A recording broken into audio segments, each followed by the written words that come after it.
My vision for distance education applies specifically to professional development for teachers. As Dr. David Holder pointed out in this week's presentation, one of the defining tensions in the development of distance education is that surveys seem to indicate that while learners prefer brick and mortar face-to-face contexts for their education, they also demand a more individually paced learning options as provided by distance education.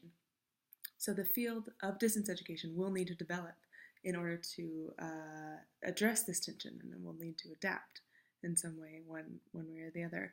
But one area I believe that this tension, the tension between brick and mortar classrooms and virtual learning environments, this tension is actually lessened, is in the context of teacher professional development, particularly for schools that are committed to pursuing a collegial environment or a collaborative professional setting for their teachers and their staff.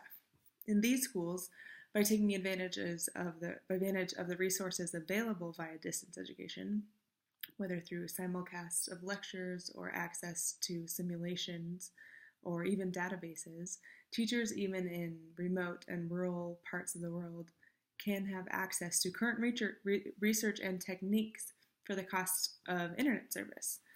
So very resource minimal. For many schools, this is an important factor.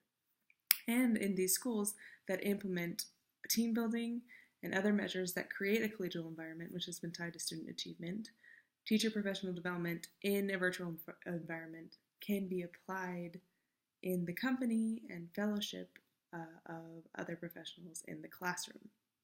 So my vision statement for teacher professional development would be cutting edge techniques and the research of distance education at the fingertips of every teacher, but with colleagues to support that journey.